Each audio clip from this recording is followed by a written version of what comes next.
to the cars then, and battle commenced once again. After the Titanic struggle 24 hours earlier, Sainz was obviously feeling the heat, saying it was uncomfortable for him to be flat out for 5 days in such solid conditions.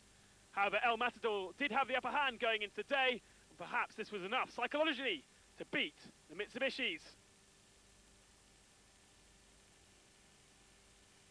Early on in the stage, the answer was painfully clear who was going to win this rally. Peder Hansel had lost a minute to Sainz after ignoring his co-driver and going the wrong direction. Here he says, it's straight on, isn't it? His co-driver says, no, that's where we went yesterday. And Peder Hansel says, it's this way. The co-driver saying, the GPS says behind you, it's the same as yesterday. It's not the same as yesterday. And now he finds the stage. Peder Hansel saying, I can't believe we made that mistake. His co-driver saying, you should have listened to me.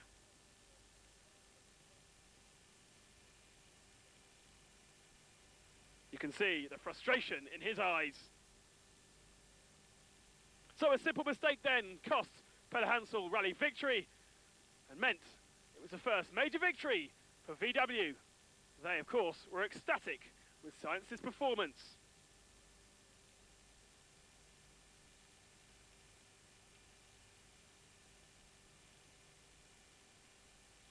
Peder Hansel just explaining how he lost all of his time. And that was the reaction of the VW team in the tent at the end of the stage. Emotions were running high as Sainz brought the car back to the paddock to celebrate with his crew.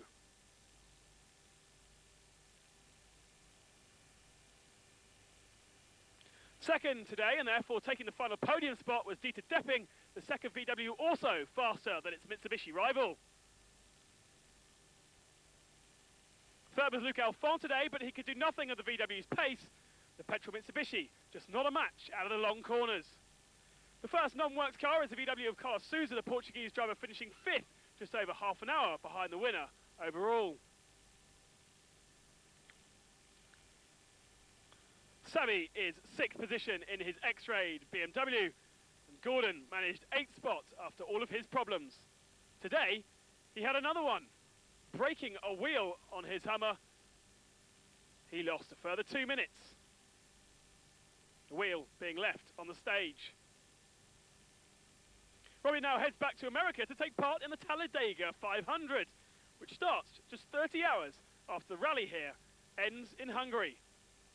Now that is driving. The Vanguard Hummer of BJ Baldwin was also mighty. The first time in Europe, he really did a very good job.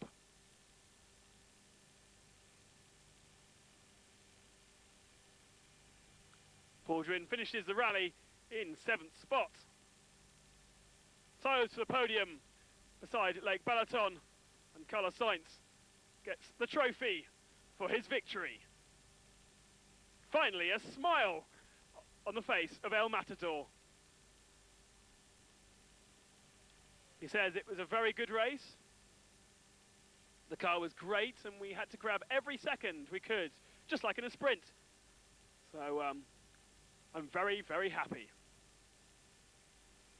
Second position, I'm probably quite disappointed of being second, was Stefan Peder Hansel. He'll be looking forward to Mitsubishi introducing the new diesel, but he had one last accident before the end of the rally. He says the rally was really intense. We were 100% every stage, which made it more risky than the ones on the long stages. There wasn't much navigation, so we had to win seconds in every jump and every turn. Yes, okay, it's a new style of race. It's not the same as Africa. But we had a lot of adrenaline and satisfaction here at the end of the race. Depping then celebrates his very first win. Well, even victory for him in the VW. Luc Alphand gets into his skiing tuck position in 4th position, and Bruno Savi picks up 6th. The first non-VW or Mitsubishi. He says,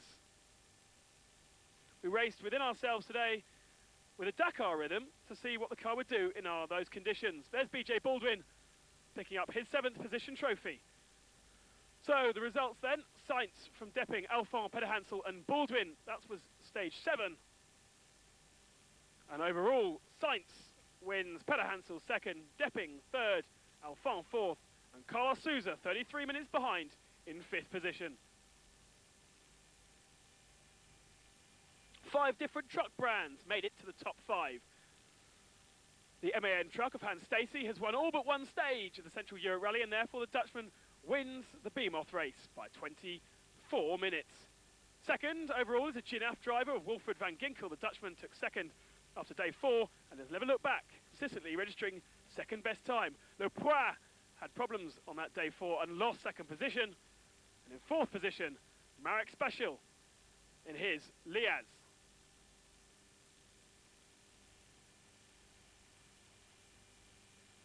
Fifth position was Mark O'Donoghue in his Iveco. Only 11 seconds behind Spashil by the end of the rally. The trucks not mounting the podium, instead parking beside it and getting handshakes and trophies. Hans Stacey, another one for your cabinet. Well, that's it.